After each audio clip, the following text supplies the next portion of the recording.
Bonjour à toutes et à tous. Les écuries du Bénin ne seront pas à la 33e édition de phase finale de la Coupe d'Afrique des Nations Cameroun 2022. Qu'est-ce qui peut expliquer cela après 2 reports de son match en raison de tests Covid-19 contestés? La Sierra Leone a dépassé in extremis le Bénin au classement du groupe L et devient le 24e pays qualifié pour la CAN. Cette victoire de la Sierra Leone face au Bénin le mardi 15 juin 2021 dernier au stade général national Comté suscite beaucoup de réactions de part et d'autre. Pour en débattre sur ce plateau, j'ai 2 invités de taille pas des moindres. Marius Akochou, consultant sportif, bonjour. Bonjour, je suis en dehors. C'est un plaisir pour moi d'être avec vous ce matin pour décortiquer ce match. Le plaisir est partagé. Mathieu Dako, professeur certifié d'éducation physique et sportive, entraîneur de handball, bonjour. Bonjour, monsieur Jules.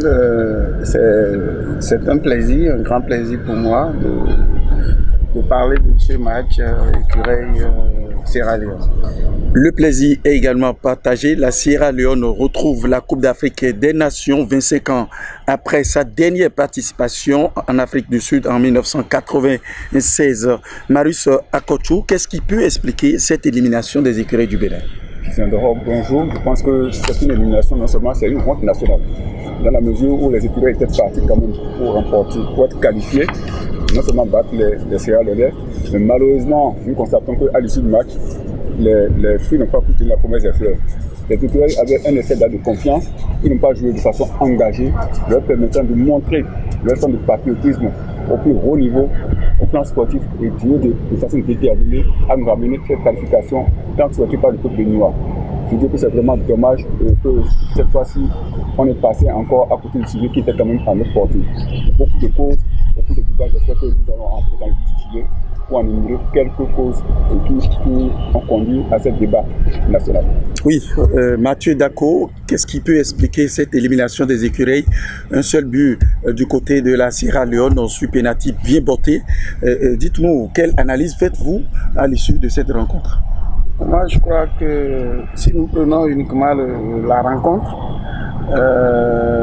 nous avons une équipe béninoise beaucoup plus confiante, presque plus confiant d'éliminer la Sierra Leone que la Sierra Leone même. Et dans ce qui est observé en général, nous avons des joueurs qui jouaient pour eux. Je ne sais pas s'ils avaient vraiment envie d'être qualifiés, alors que les autres avaient la fougue, jouaient dans tous les sens, étaient présents sur presque toutes les balles et ne se vendaient pas cher dans le match, alors que nous, on essayait de se vendre assez cher. Oui, pour vous, Dako, Mathieu, cette élimination, ça voudrait dire que les Béninois n'étaient pas à la hauteur de ce match? Bon, est-ce qu'on peut dire, on ne peut pas dire qu'ils ne sont pas à la hauteur de ce match, parce que quand on fait le rapport des forces, parce que quand tu as des équipes en présence, il faut faire le rapport des forces. Le rapport des forces est très bien en faveur du Bénin. Quand nous prenons individuellement les joueurs béninois qui ont participé à beaucoup de compétitions, qui sont quand même dans des clubs et qui jouent. Je crois bien que l'entraîneur ne prend que des joueurs qui sont encore en compétition, qui sont oui, dans des clubs. Alors que les autres, pour ce que j'ai entendu, il n'y a qu'un seul professionnel dans l'équipe sierra-léonaise. Donc les autres, ce sont les joueurs locaux. Oui, mais quand même, Marius Akochou, on avait en attaque Steve Mounier, on avait Marcelin Coupeau, on avait qui avait remplacé Poté, on a Jodel Dossou, mais qui pouvait animer offensivement, pourquoi pas à l'attaque, et puis obtenir ce but qui va qualifier le Bénin, ne serait-ce quand même matchné également. Merci Finan d'avoir cité des noms, mais derrière ça, est-ce que effectivement le football continue encore de faire valoir ses prouesses? Je ne pense pas. Lorsque vous avez une formation des écureuils où le milieu de terrain pratiquement est quasi inexistant, le milieu qui devait servir de transmission à ses attaquants, il faut rappeler également qu'au niveau des écureuils, le péché mignon, on n'arrive souvent pas à marquer des buts, à scorer tant qu'il faut, et quand on a des opportunités, on passe tout le temps à jouer au football salon, au football spectacle. tout à l'heure, j'ai entendu parler de certains joueurs, je ne vais pas les disqualifier. C'est manœuvre qu'au niveau de l'attaque, on a beaucoup péché. Ça, il faut avoir le courage de le dire. Même si le milieu n'avait pas fonctionné tel qu'on aurait souhaité, les attaquants. Et je profite de l'occasion pour dire que le Bénin n'a pas de Moliador. Un renard de Chifas, on n'en a pas à l'heure où nous parlons. Souvenez-vous du match aller au stade Charles de Gaulle de Porto-Novo, on était à 1-0 face à ces mêmes Sierra Leonais. Mais comme l'a dit mon consultant, mon éminent professeur d'en face, je pense que les Sierra Leonais, malgré qu'ils étaient menés, ils jouaient comme si c'était eux qui nous avaient menés 1-0. Donc ils n'avaient pas démordu, ils continuaient de jouer à plein temps. Mais le Bénin, malheureusement, comme je l'ai dit, d'entrée de jeu, on avait pris déjà qu'à l'avance, on était déjà qualifiés pour ce match contre la Sierra Leone. Tenez-vous tranquille, ces Sierra Leonais qui ont suivi le même sort que nous au départ, après le premier report, ils ont eu 6 cas de Covid, ils sont partis par des moindres, et ça veut dire que moralement ils étaient atteints. Mais qu'est-ce qui s'est passé? Je l'ai dit tout à l'heure, l'essai de confiance au niveau des supérieurs. L'équipe n'a pas tourné en complet temps, même si on parle des professionnels. Lesquels? Quand on parle de professionnels dans le club, ce n'est pas ça. C'est déjà même les yeux fermés, ils ont connu du beau football. Malheureusement, chez nous, c'est le cas contraire. On amène des joueurs et qui viennent, comme l'a dit le professeur tout à l'heure, on ne dit pas qu'ils sont venus pour défendre les couleurs nationales, mais ils sont venus pour leurs beaux yeux. Et au final, le public qui en parle pleurant. C'est dommage et c'est triste encore. Il faut partager la vie tout en plus à Kochou. Je crois que je partage bien son avis, même si à des niveaux donnés, je le trouve très dur. Très dur. Et très dur. Je compte peut-être nuancer un peu pour dire que ces joueurs que vous avez cités ont pris quand même le poids de l'âge. Ce n'est pas dans le jeu, on prend de l'expérience, mais le facteur limitant de la performance, c'est bien l'âge.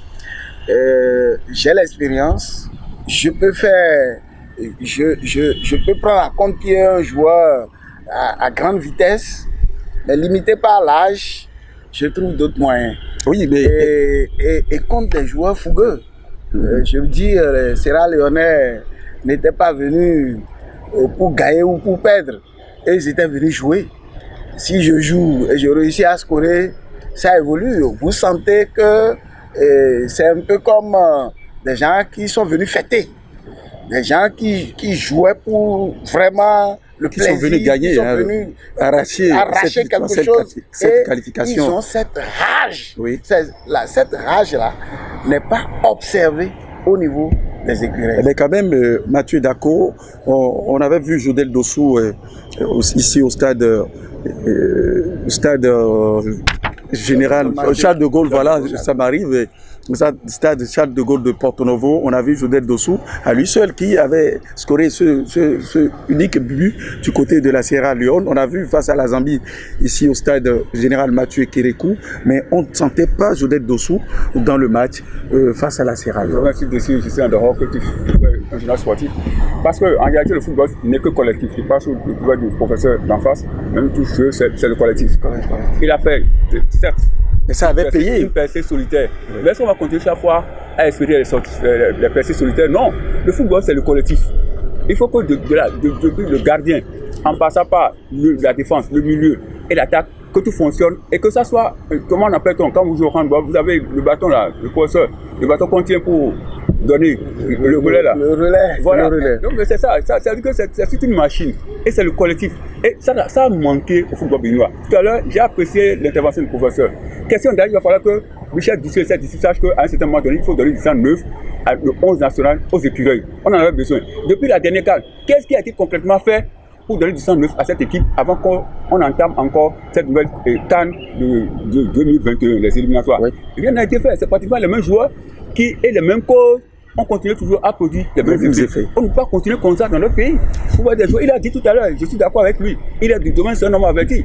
Quand on est âgé, il a expliqué tout à l'heure, je ne vais pas le redire systématiquement parce qu'on n'a pas le même niveau, c'est son domaine. Mais dans ces circonstances, il faut chercher des pieds de rechange valables. Il faudrait les former et penser à la relève de qualité. On ne l'a pas fait. On ne l'a pas fait, je suis désolé. Oui. Je crois que les actions isolées ne manquent pas en sport collectif. Mais quand les actions isolées sont répétées, l'équipe d'en face ne viendra pas au match du Bénin sans avoir visualiser les matchs du Bénin. Et on aurait vu des démarcations pareilles. Oui. Alors, comment on peut le contrer? Alors, ils lui ont placé quelqu'un qui l'a embêté tout le temps. Il ne peut pas faire cette percée-là. C'est impossible. C'est pour ça que le collectif dont mon second parle a sa valeur. Dans ce collectif, c'est dans le collectif qu'il y a les percées. Mais on a vu que les écuries jouent de façon en matière de par moment le jeu collectif, et c'est ça qui c'est ça d'ailleurs que les je vais dire son système match, ce système mis en place par Michel Dussuyer match quelquefois. Maintenant l'autre jeu que nous avons vu tous, si je vais revenir sur ça, le jeu solitaire, ça marche par moment, et c'est ça qui a payé. Sinon on aurait la Sierra Leone aurait peut-être tenu en échec ici au Bénin, au stade Charles de Gaulle, 0 but partout, mais lui était la vigilance de cet attaquant Jodé Dossou, et ça a payé. Je pensais que ça avait manqué à ces joueurs-là à la Sierra Leone. Moi, je crois que ce collectif, particulièrement pour ce match-là, a manqué. On n'a pas... Donc ils avaient joué plus de jeux individuels. Ça a manqué. Okay. Ils ont tendance à aller vers le collectif, mais certainement qu'ils n'ont plus du répondant. Qu'est-ce qui avait manqué? C'est le répondant. Ils n'ont plus du répondant pour assurer ce collectif. C'est-à-dire que quand vous avez une équipe, il y a des gens qui ont plus de l'âge. Et il y a des gens qui ont, Jodé Dossou est un peu plus jeune que peut-être les autres et d'autres. Il faut un travail pour harmoniser vraiment le jeu, pour permettre à celui qui a moins du potentiel d'être à la hauteur, ou à la limite d'être aligné sur celui qui a encore du potentiel. C'est un travail, ce n'est pas un travail où il faut regrouper des joueurs et aller en Coupe d'Afrique, mais c'est un travail qu'il faut faire de fond en comble pour tirer le meilleur de celui qui est un peu plus ancien, qui a pris, qui est gêné peut-être par le poids de l'âge, à celui qui est jeune. Qu'est-ce qu'il peut faire de son expérience pour permettre à ce jeune-là de percer? C'est bien le problème réel que nous avons. Et l'autre chose, c'est qu'il faut revenir à quelque chose. Je ne sens pas le Bénin guerrier.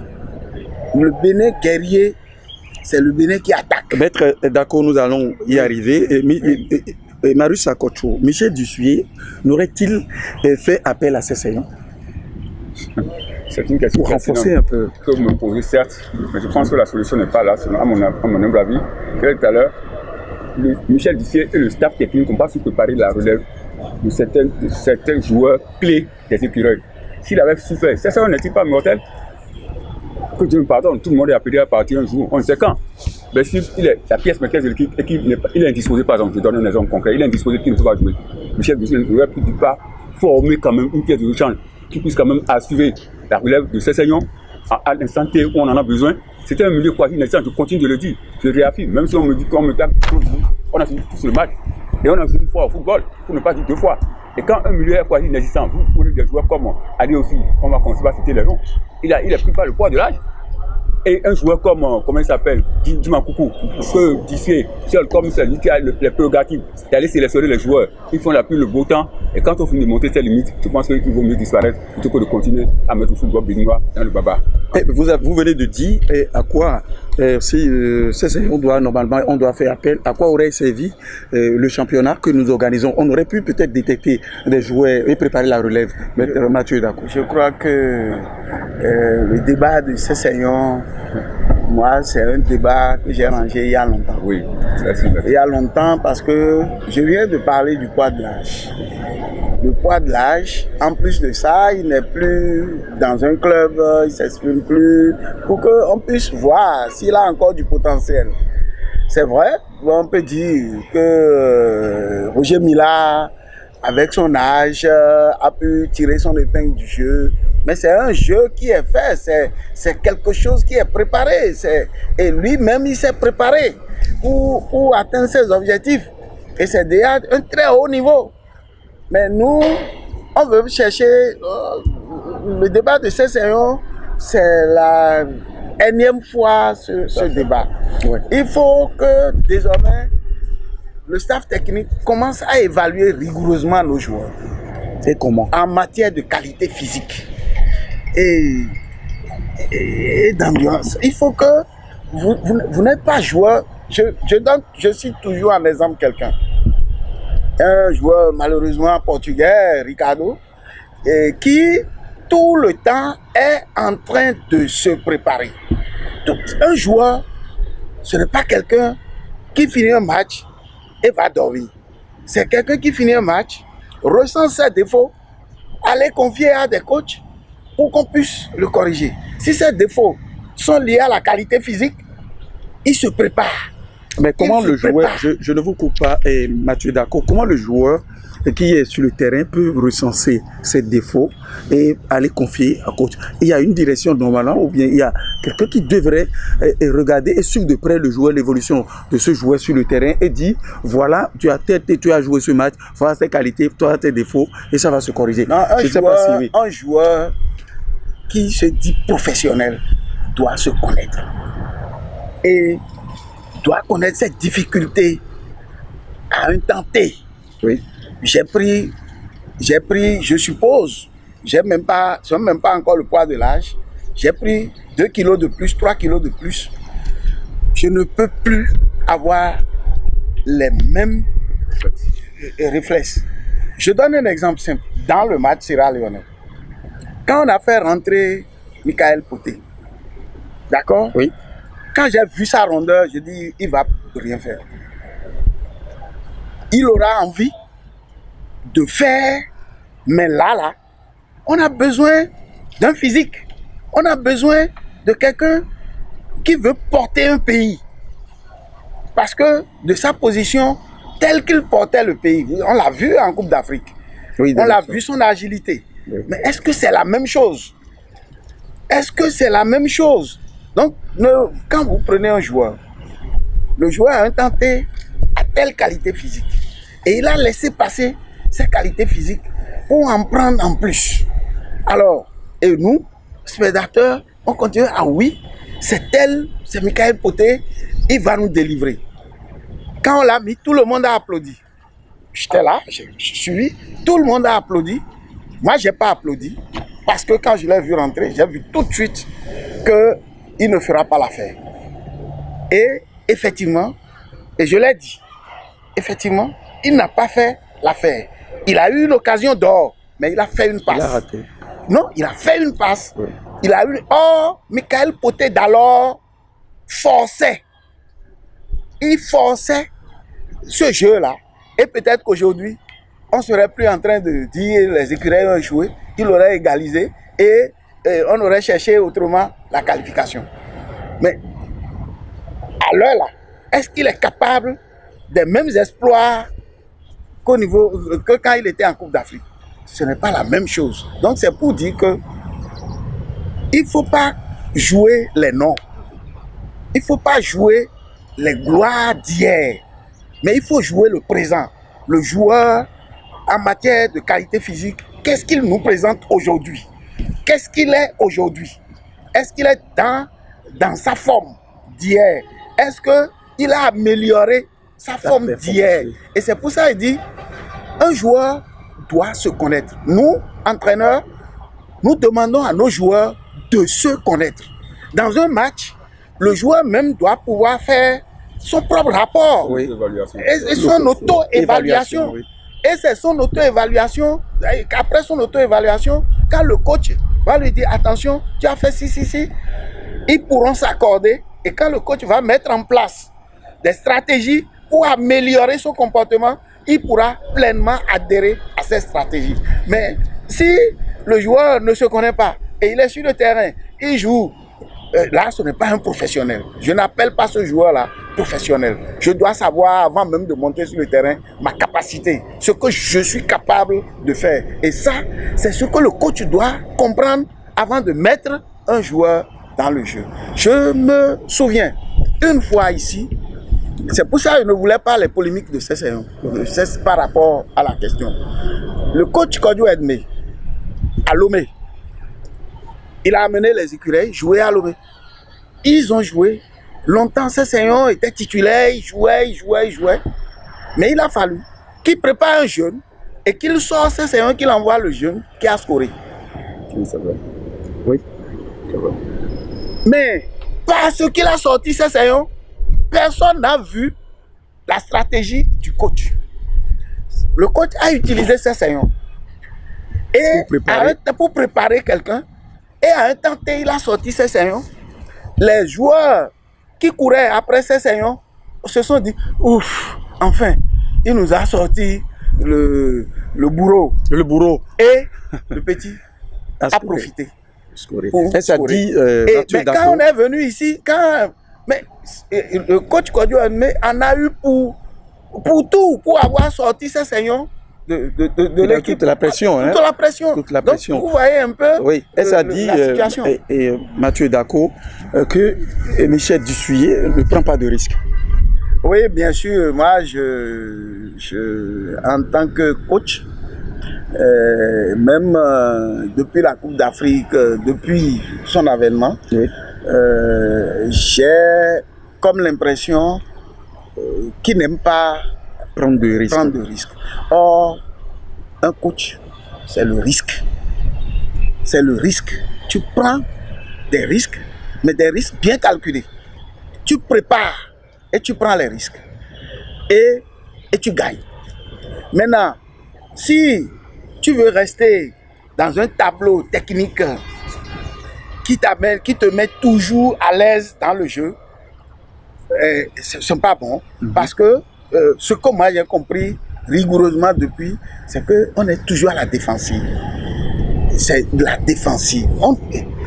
La meilleure façon de défendre, c'est d'attaquer. Mais nous, on défend tellement qu'on est moulé dans la défense. Prenez des exemples. Le match contre le Nigeria ici, on a défendu pendant 90 minutes. Et 6 secondes, moins 6 secondes. Puisque à 6 secondes, on encaisse le but fatidique qui aujourd'hui nous met à courir après Sierra Leone. Vous voyez un peu? On aurait pu arracher la qualification depuis. On aurait pu inquiéter en attaque. On aurait pu jouer le jeu loin de notre défense. Plutôt que de demander à l'adversaire, viens, nous on défend. Mathieu Dako, permettez-moi de tourner vers Marius Akochou. Est-ce que Michel Dussuyer doit partir ou doit rester pour construire le Bénin parce qu'on a encore des échéances devant nous? Avant de répondre à cette préoccupation, j'ai une question. C'est vrai que ce n'est pas moi qui ai la police de débat, je m'excuse. Qu'est-ce qu'on fait du championnat national pour nous organiser? On ne l'a pas dit. Je pense que c'est quand même un péché.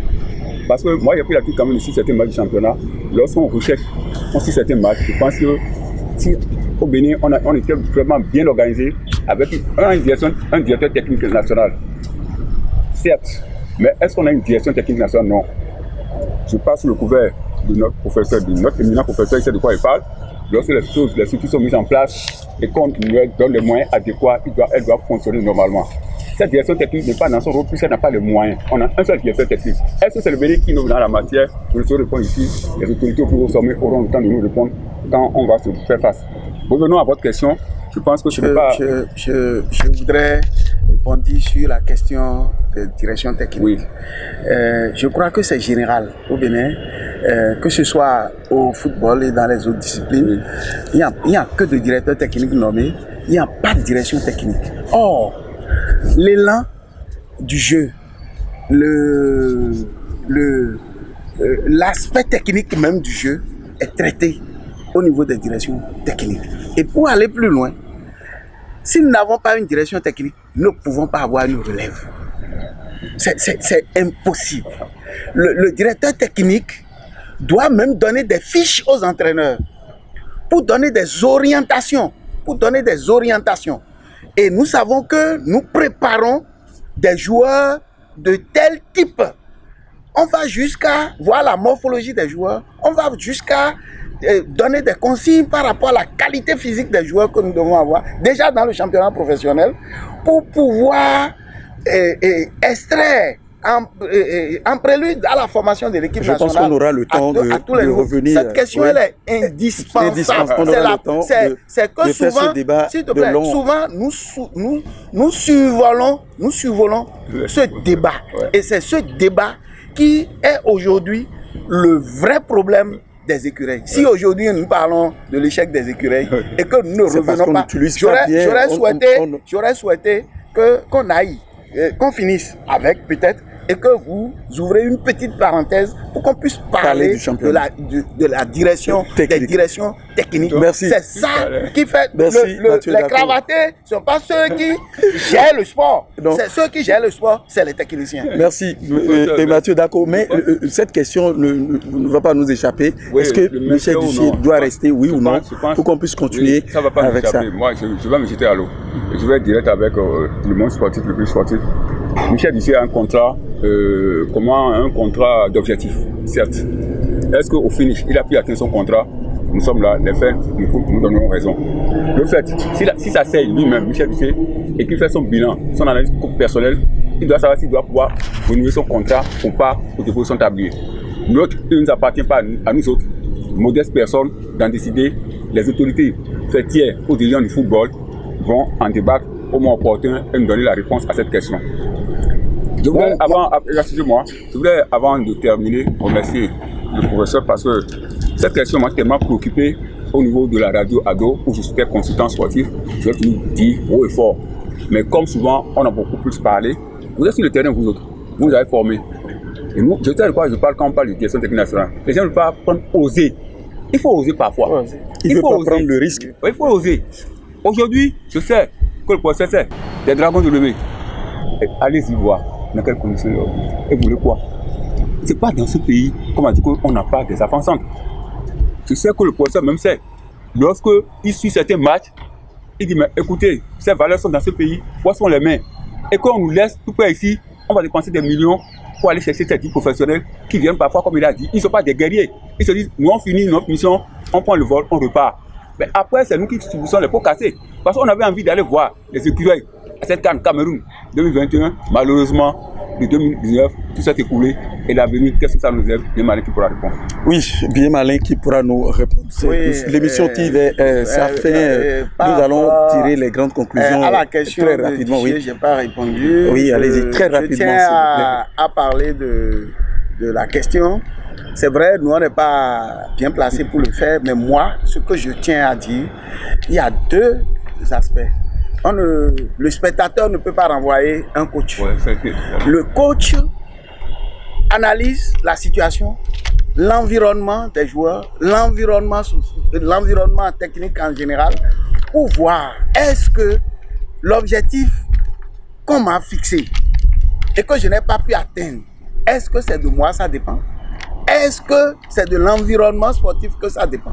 Parce que il peut bien vouloir atteindre ses objectifs sans trouver qui va l'amener vers cet objectif.